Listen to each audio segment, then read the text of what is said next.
গাজা পোড়াতে চেয়েছিল যারা রবের হুকুমে পুড়ছে তারা। বলছি যুক্তরাষ্ট্রের কথা। গাজা ধ্বংসে একের পর এক ইসরায়েলকে সহযোগিতা করা যুক্তরাষ্ট্র এখন নিজেরাই পরিণত হয়েছে ধ্বংসস্তূপে। এমনকি গাজা ধ্বংসে এক বছরে ইসরায়েলকে $2200 কোটি সহযোগিতা দেওয়া যুক্তরাষ্ট্র মাত্র একদিনে হারিয়েছে $5000 কোটি।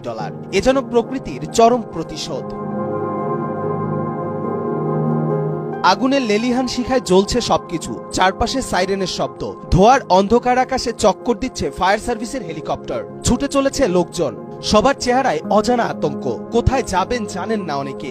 কোটি কোটি মানুষের ভালোবাসায় ফ্রিজ, টিভি এবং এসিতে দেশের 1 নম্বর ব্র্যান্ড ওয়ালটন। এ চিত্র যুক্তরাষ্ট্রের ক্যালিফোর্নিয়া অঙ্গরাজ্যের লস অ্যাঞ্জেলেস শহরে।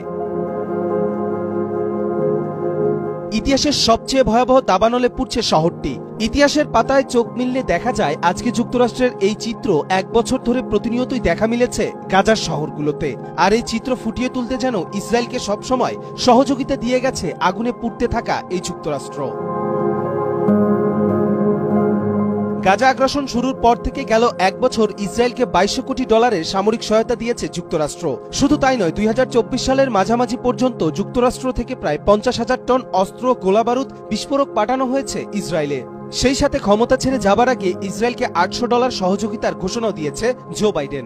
আর এমনই সময় জো বাইডেনের দেশ যুক্তরাষ্ট্র আগুনে দাউ দাউ করে জ্বলছে।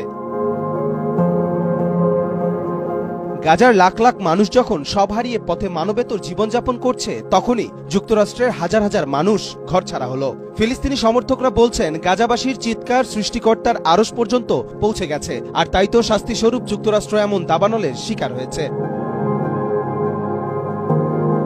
অনেকে আবার বলছেন সৃষ্টিকর্তা ছাড় দেন কিন্তু ছেড়ে দেন না। যুক্তরাষ্ট্র নিজেই যেখানে শয়তানের মোদকদাতা, সেখানে তাদের ধ্বংস অনিবার্য।